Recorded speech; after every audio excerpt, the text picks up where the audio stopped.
పచ్చి రొయ్యలు ఇవి కేజీ. ఇవన్నీ క్లీన్ చేసి తొక్కలు తీసి అన్నీ చేసే వరకు 3/4 కేజీ వచ్చాయి.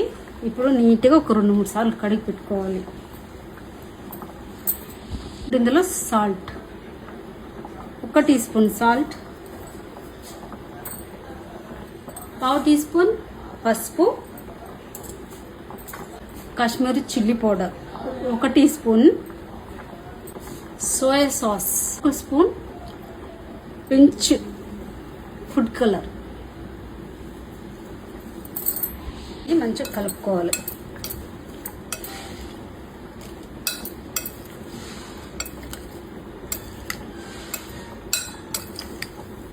బియ్యం పిండి ఒక 2 స్పూన్లు వేసుకోవాలి.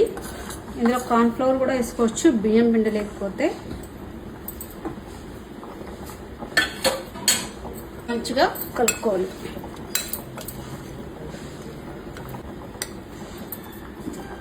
ఈ మిరియాల పొడి ఇప్పుడే పట్టాను, మర్చిపోయాను వేయడానికి, అందుకే ఇప్పుడు వేస్తున్నాను. ఫ్రెష్గా పట్టుకుని వేసుకోవాలి. ఇది కొంచెం పచ్చగా వేసుకోవాలి. 1 టీ స్పూను.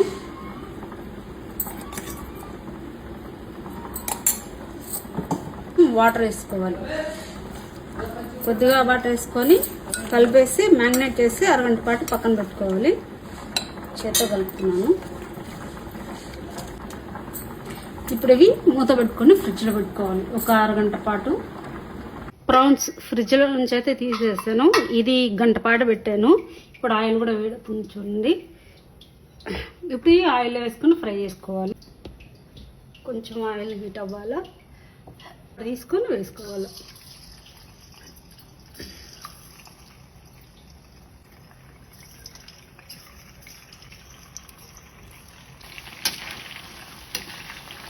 మంచి కలర్ వచ్చేంత వరకు వేయించుకోవాలి.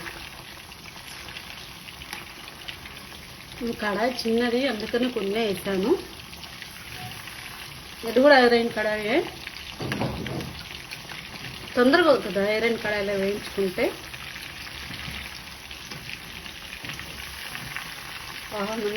ఎంత కలర్ఫుల్గా ఉంది చూసారా.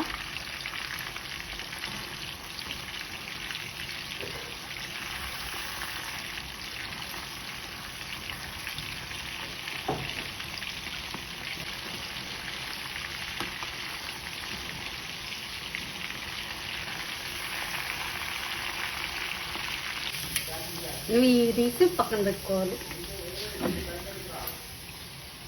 ఇంకొక బౌల్ వేసుకోవాలి.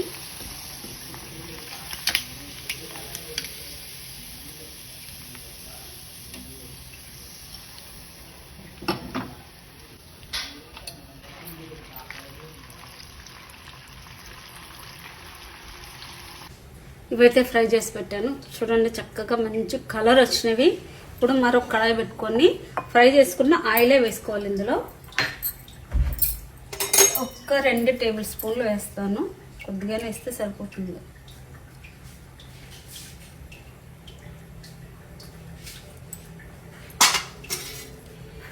నేను ముందుగానే అల్లం అలాగే వెల్లుల్లి కచ్చాపచ్చ దంచి పెట్టాను, రోట్లో వేసి దంచాను. కొంచెం పచ్చిమిరపకాయ 2 ఎక్కువ కారం ఉంటే మాత్రం 2 వేసుకున్నా కానీ, ఎక్కువే 1 వేసుకున్నా కానీ సరిపోదు, ఎందుకంటే మిరియాలు వేసాం కాబట్టి. ఇది కూడా కచ్చాపచ్చగా దంచి పెట్టాను. ఈ అల్లం వెల్లుల్లి దంచి పెట్టుకున్న కచ్చాపచ్చగా దంచుకున్న అల్లం వెల్లుల్లి, పచ్చిమిర్చి వేసుకుని కొంచెం ఫ్రై చేసుకోవాలి.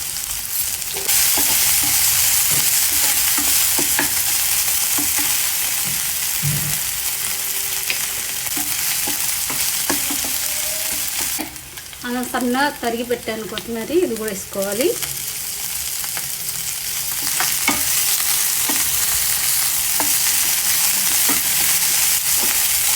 వేయించి పెట్టుకున్న ప్రాన్స్ వేసుకొని ఒక 2 నిమిషాలు మాత్రమే కలుపుకోవాలి.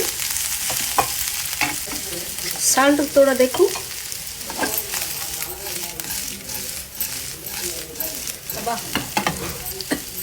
మంచి అరోమా వస్తుంది. సాల్ట్ తక్కువైతే వేసుకోవచ్చు.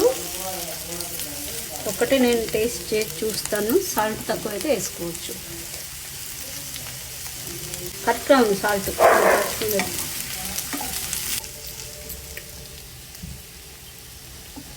ఇక మరొక బౌల్లో వేసుకొని రసమైనా టమాటా చారైనా పప్పు చారైనా వేసుకొని పక్కన పెట్టుకుని తింటే ఉంటుంది చూడండి, టేస్ట్ అదిరిపోతుంది.